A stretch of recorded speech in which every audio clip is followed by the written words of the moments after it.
पवित्र शास्त्र बाइबल आध्यात्मिक मार्गदर्शन की प्रस्ताव के खजाना के रूप में भरल बा।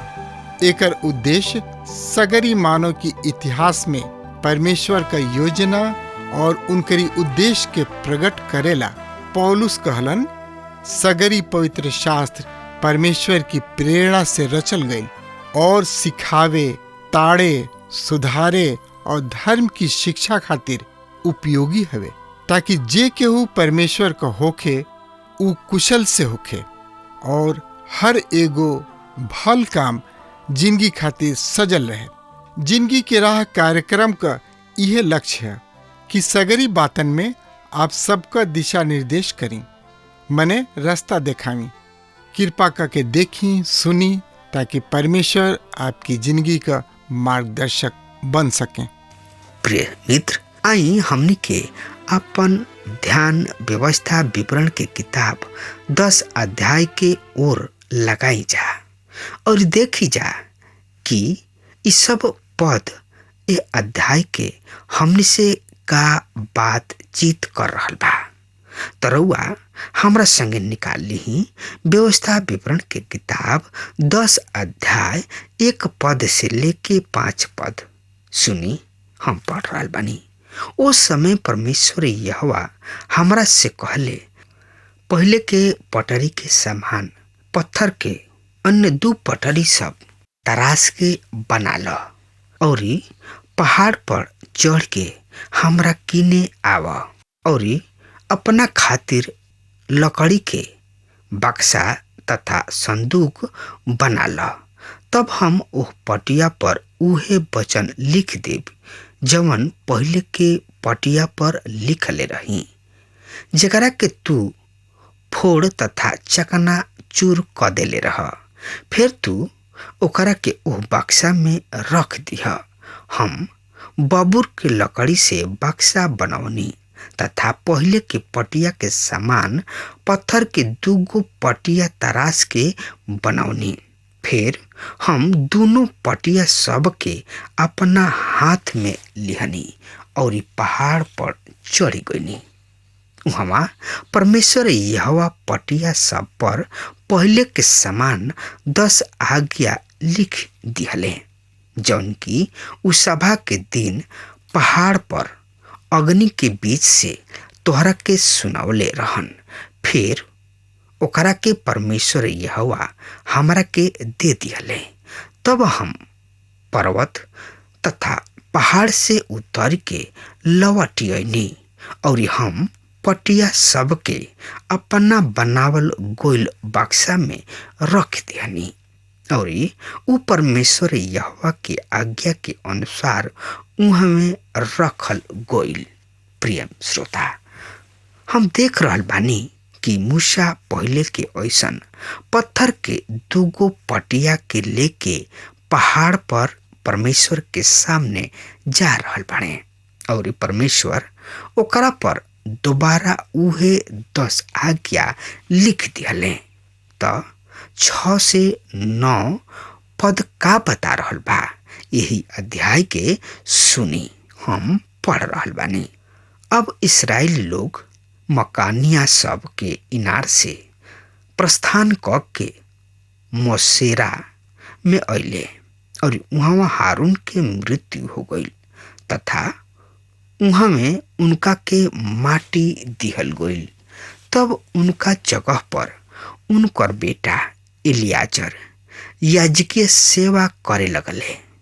वहाँ से कुछ क के गुद गोदा के और गुद गोदा से युत बाता के गोइले, जौन की जल धारा के तथा पानी के धारा के देश रहे। ओ समय परमेश्वर यहोवा लेवी के गोत्र के अलग कैले कि उनकर लोग परमेश्वर यहोवा के बाचा के बक्सा के उठावल करे तथा परमेश्वर यहोवा के सामने रह के उनकर सेवा कोइल करे और उनका नाम से आशीर्वाद दिहल करे, जैसे कि आज भी बा। इसे लेवी के उनके भाई सबके ना तो कोनो भाग और ना उत्तराधिकार बा, वरन परमेश्वर यहोवा ही उनकर उत्तराधिकारी बाणे, जैसे कि तोहार परमेश्वर यहोवा उनका से कहले रहन। प्रिय श्रोता, यहाँ हमने खातिर आत्मिक संदेश बा। जौना तरी लेवी याजकीय गोत्र के रहन, वही तरी से आज भी कलीसिया अर्थात विश्वासी सब के मंडली याजक सब के समाज ह। मित्र, पहला पत्रस 2 अध्याय के 9 पद में बतावल गइल बा। प्रिय श्रोता, यही व्यवस्था विवरण के किताब 10 अध्याय के 10 से लेके 13 पद हमरा संगे पढ़ी। हम तो पहला हाली के समान पहाड़ पर 40 दिन और 40 रात ठहरल रही, और परमेश्वर यहोवा हमार एह बार भी सुनले, और परमेश्वर यहोवा तोहरा के नाश करे के इच्छा त्याग दिहले। तब परमेश्वर यहोवा हमरा से कहले, उठ, अपना यात्रा में ओ लोग के आगे जा कि उ ओह देश में प्रवेश करके ओकरा के अधिकार में करे, जकरा के देवे के शपथ हम उनका पूर्व से खइले रही। और अब हे इस्राएल, तोहार परमेश्वर यहोवा तोहरा से एकरा अलावा का चाहताड़े कि तू अपना परमेश्वर यहोवा के माना और इनका सब राह पर चला तथा उनका से प्रेम राख, और अपना सब मन और आपन सब प्राण से अपना परमेश्वर यहोवा के आराधना कर, तथा परमेश्वर यहोवा के जवन जवन आज्ञा और विधि सब हम आज सुनावतानी ओकर पालन कर, जौना से तोहार भाला होके। प्रिय मित्र, यहाँ ई बात स्पष्ट बा कि परमेश्वर नियम बनौले के द्वारा कोई के बाचा नहीं खन सकत। प्रिय श्रोता, दूसरा शब्द में कहल जा सकता एकरा के परमेश्वर के नियम के द्वारा, यानी कि परमेश्वर जो नियम बनौले ओकरा नियम के द्वारा रउआ बच नहीं की सकत। इसराइल अगर उनका बतावल नियम कानून के उल्लंघन करी हैं तो परमेश्वर निश्चय जानी कि उन्हीं लोग के दंड दी हैं। प्रिय मित्र, और ज्यादा जानकारी खातिर रुआ हमरा संगे आपन पुत्र शास्त्र बाइबल में देखी। व्यवस्था की किताब 10 अध्याय 14 पद से लेके 22 पद। देखा, स्वर्ग और सर्वोच्च स्वर्ग तथा पृथ्वी और जवन कुछ ओकरा में बा उ सब तोहार परमेश्वर यहोवा के ह। फिर भी परमेश्वर यहोवा तोहरा पूर्वज सबके चाह के उन्हीं लोग से प्रेम कैले तथा उनका बाद सब जाति सबसे बढ़ के उनकरा वंशज के अर्थात तोहरा के चुनले, जैसे आज भी बा।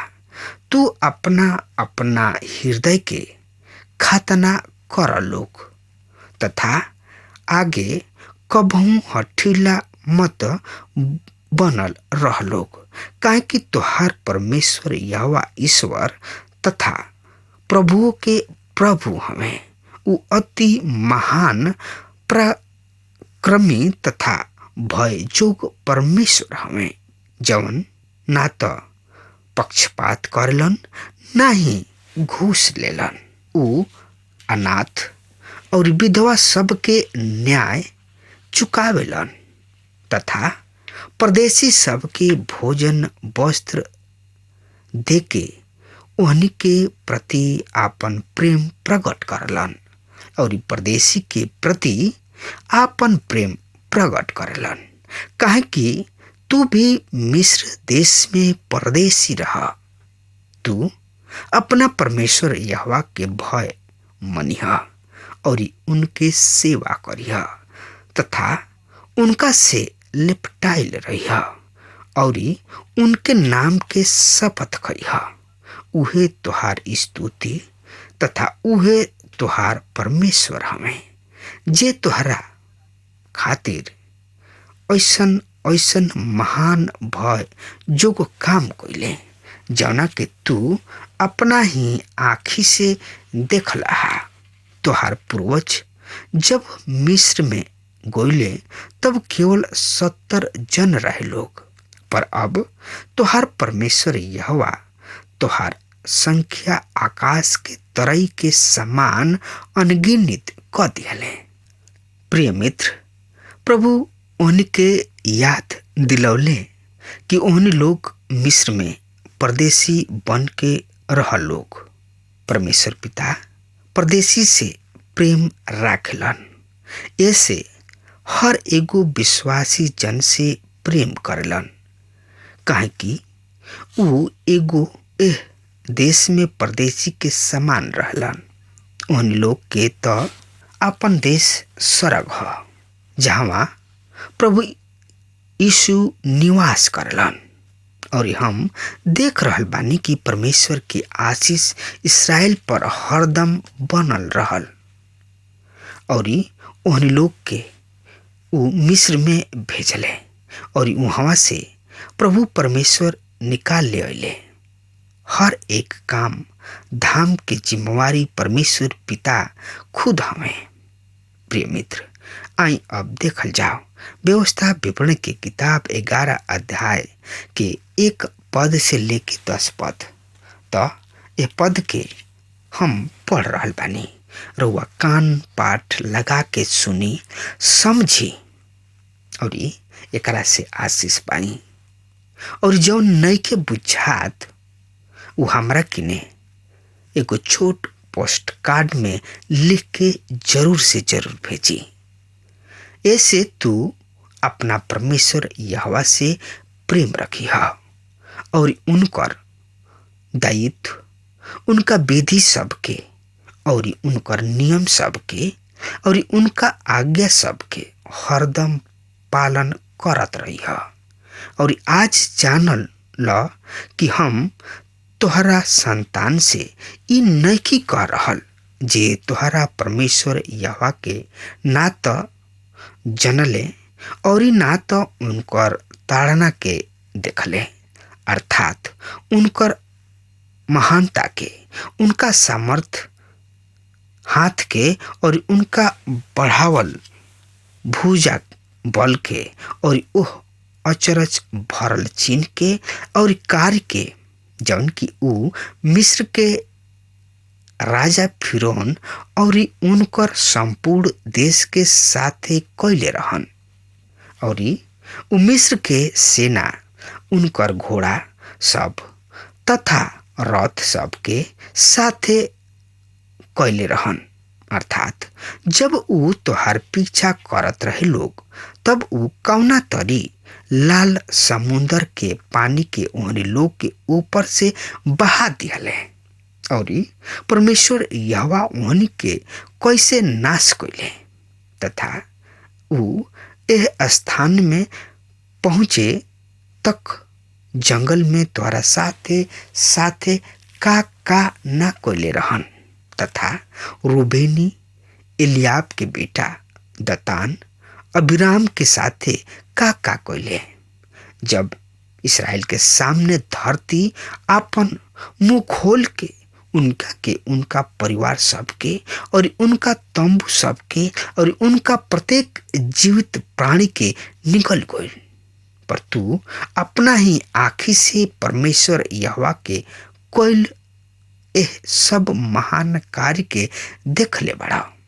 ऐसे जौन जौन आज्ञा हम तोहरा के दे रहल बानी ओकरा के मानल करिया, कि तू सामर्थी होके ओ देश में जेकरा के अधिकार में करे खातिर तू पार जाए पर बाड़ा प्रवेश करके ओकरा के अपना अधिकार में कला और ओ देश में बहुते दिन रह पावा, जौना से कि तोहार पूर्वज और ओहनी लोग के वंशज देवे के शपथ परमेश्वर यहोवा ओहनी लोग से खैले रहन। ऐसन देश जौना में दूध और मधु के धारा बहत होखे, उ देश प्रभु परमेश्वर देवे के शपथ खैले रहन।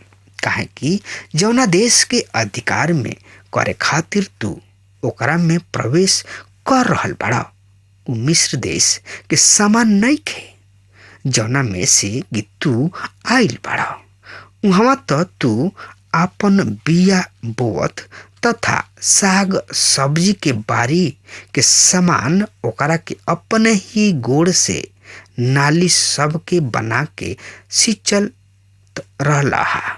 प्रिय श्रोता, हम देख रहल बानी कि मिस्र के खेती बारी किसान कोई करत रहन लोग।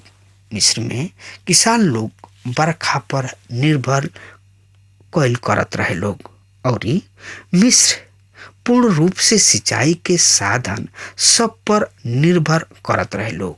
प्रिय श्रोता, तो एकरा बारे में और से ज्यादा जानकारी खातिर रउआ हमरा संगे पढ़ी। व्यवस्था विवरण के किताब 11 अध्याय के 11 पद से लेके 15 पद में एह तरी से बखान यानी कि बयान बा। पर जौना देश के अधिकार में करे खातिर तू पार जाए पर बाड़ा, उ पहाड़ी सब तथा तराई सबके देश ह और आकाश के बरखा से सिंचल जाला। उ ऐसन देश बा जेकर देखभाल तुहार परमेश्वर यहोवा करेलन। बरखा के शुरू से अंत तक ओह पर तुहार परमेश्वर यहोवा के दृष्टि हरदम लागल रहेला। यदि तू हमरा आज्ञा सब के जेकरा के हम तोहरा के देतानी आज्ञाकारी मान से सुना, अर्थात अपना परमेश्वर यहोवा से प्रेम करा तथा अपना सब दिल से और अपना सब मन से उनकर उपासना करा, तब हम तोहरा देश के खातिर बरखा देव। प्रथम और अंतिम बरखा उनकर अपना अपना ऋतु में भेजब, जौना से कि तू अपन अन्न, अपन नया दाख मधु और तेल जमा कर और हम तोहरा पशु सब के खातिर तोहरा खेत में घास उगाई और तू भोजन वस्तु खाके हो जेबा। प्रिय मित्र, इ देश जौना में उ प्रवेश करी हैं बरखा पर निर्भर करता। एह तरी उ अधिक से अधिक परमेश्वर पिता के निकट रही लोग। यदि उन लोग परमेश्वर पिता के आज्ञा के पालन करी हैं लोग, तो परमेश्वर पिताजी उन्हीं लोग के खातिर समय पर बरखा बरसई हैं। आज के आदमी बहुते विचित्र बाड़े। यदि उन्हीं लोग के कार्य सफल हो जाता तो उ कहलन कि एकरा के हम कोई निहा, और यदि कार्य असफल हो जाला तो उन्हीं लोग कहलन शायद परमेश्वर के मर्जी इहे रहुए। हनु ई एगो रुचकर बात मित्र, ई परमेश्वर ही हमें जौन की समस्त जरूरत सब के पूरा करलन, चाहे उ कोनो चीज कोनो वस्तु काहे ना होके, सब कुछ के पूरा करे वाला हमें, काहे कि सब कुछ परमेश्वर के ह और उहे देवे वाला हमें। हाँ तो प्रिय श्रोता, रउआ प्रभु यीशु मसीह पर विश्वास करी और विश्वास के साथ प्रभु से मांगी। प्रभु पक्का जाने कि राउर जरूरत सबके पूरा करी है। लेकिन ये सब कब होई? जब रउआ विश्वास के साथ मांगब तब।